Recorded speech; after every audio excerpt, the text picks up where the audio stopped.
Students chapter 16 start करते हैं। Exercise 16.1 के जो इंपॉर्टेंट क्वेश्चन हैं वो पहले देख लें आप। क्वेश्चन नंबर 1 का सॉल्यूशन आपकी स्क्रीन पे शो हो रहा है। इसका पहला पार्ट में आपको इस तरीके से गिवन है कि डिस्टेंस आपको निकालना है दो पॉइंट्स के बीच में। पॉइंट्स आपके सामने गिवन है इस तरीके से। पहला पॉइंट जैसे ये दे दिया इन्होंने -4,5 और दूसरा पॉइंट दे दिया इन्होंने 6,6। ठीक है, इन दोनों के बीच में आपको डिस्टेंस फाइंड आउट करके बताना है। अच्छा, डिस्टेंस के लिए एक फॉर्मूला होता है, ये आपके सामने लिखा हुआ है।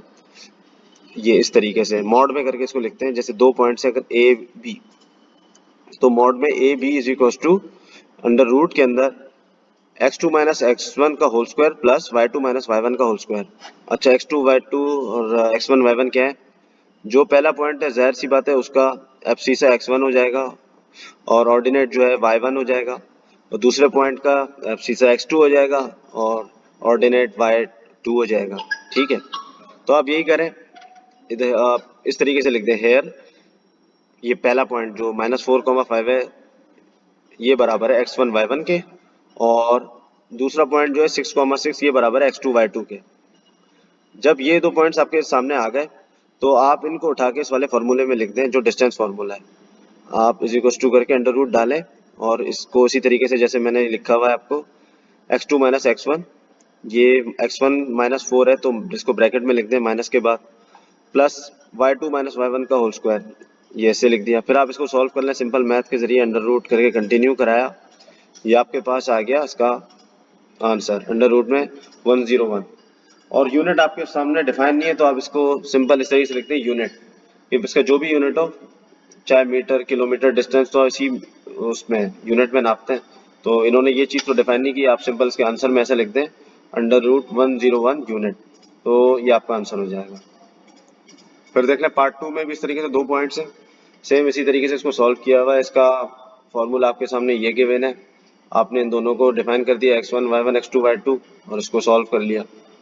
पार्ट 3 नीचे सोल्यूशन है, इसको भी देख लीजिएगा, ये इसी तरीके से सॉल्व हुआ है। फिर आ जाता है क्वेश्चन नंबर 2, इसमें भी आपको यही चीज़ करके बतानी है, थोड़ा अलग तरीके से पूछा हुआ है। दो पॉइंट्स के बीच ए और बी इन्होंने डिफाइन कर दिया, इनके डिस्टेंस बता दिया आपने, फार्मूला अप्लाई करिए। फार्मूला ध्यान में रखिएगा, इसमें गड़बड़ नहीं कीजिएगा, जहाँ x2 आता है वहाँ x2 ही लगाइएगा, वहाँ ऐसा नहीं कि आपने x1 माइनस x2 करके कर दें, उसमें गलती का चांस है। ये इसका आंसर आ जाएगा। फिर ये पार्ट 2 है, पार्ट 2 भी आपको उसी तरीके से सिंपल डिस्टेंस फार्मूले के थ्रू सॉल्व हो रहा है।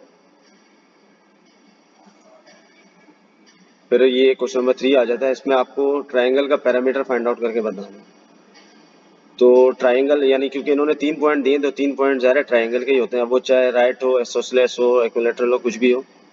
तो इस क्वेश्चन में आपको 3 पॉइंट्स गिवन कर दिए और कहा गया है कि पैरामीटर इसका फाइंड आउट करके बताएं। आपको ये फॉर्मूला ध्यान में होना चाहिए कि पैरामीटर ऑफ एनी ट्राइंगल बराबर होता है उसके तीनों जो साइड्स हैं उनके डिस्टेंस के सम के। यानी जैसे इसकी 3 साइड्स हैं ए बी और सी, तो इसका पैरामीटर होगा इसके A B plus B C plus A C के बराबर। तो आप इसी तरीके से जो है ना तीनों चीज़ें फाइंड आउट करें। ए बी को ए बी के डिस्टेंस फार्मूला से इसके अंदर वैल्यूज देख के पुट कीजिएगा। ए के पॉइंट वो x1 y1, बी के x2 y2, सी के x3 y3 करके ले लें, ताकि आपको पहले डिफाइन कर दें और एक जगह लिख दें ताकि फार्मूले में पुट करते वक्त आपको कंफ्यूजन ना हो, कोई गलत पॉइंट ना लिख दें।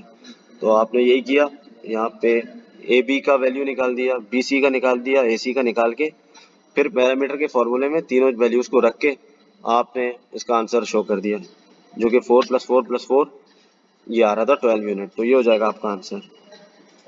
अगर किसी स्टेज पे आपको कोई चीज़ समझ में ना आए तो कमेंट्स में पूछ सकते हैं।